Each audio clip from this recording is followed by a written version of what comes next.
First, the talks appear to have proceeded well until yesterday, when our delegation tried to move into substantive issues.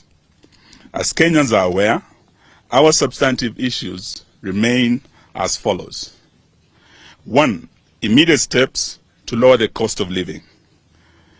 We dare add that cost of living has acquired more urgency in light of the finance bill, the continued rise in the cost of basics like unga, sugar, and fuel, the continuing fall of the Kenya shilling, and the new raft of taxes that the Kenya Kwanza administration is determined to push down the throats of suffering Kenyans. 2. The audit of IEBC servers. 3. Restructuring and reconstitution of IEBC. 4. An end to the efforts by Kenya Kwanza to incapacitate, kill, or take over other political parties. We hasten to add that the desire to kill political parties goes beyond the attacks going on and include efforts by the Kenya Kwanza regime to deny funding to Azimio affiliated political parties. It is a standard procedure that for any team of negotiators to delve into substantive issues, they need to agree to take some preliminary steps that preserve the substantive matters.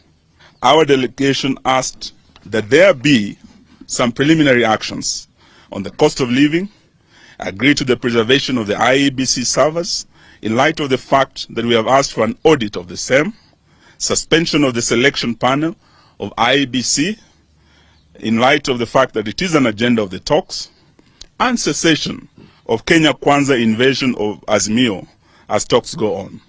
Our team met resistance, hostility, and outright rejection on all the desired preliminary actions. Kenya Kwanza could not commit to stop the invasion of Jubilee, preservation of the servers, interim measures at reduction of cost of unga, and suspension of the process of hiring new IEBC commissioners. Kenya Kwanza wants to continue with the measures that make cost of living even more expensive.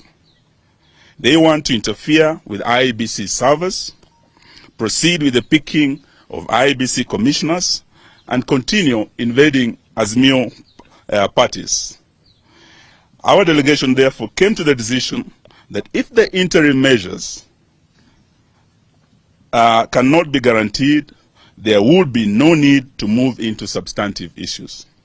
The framework agreement that set up the talks provides for a 7-day suspension of the talks in the event of a stalemate, and our delegation proceeded to invoke this provision.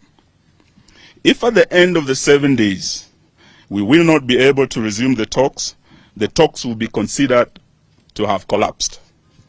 A number of other issues have emerged from the talks. One is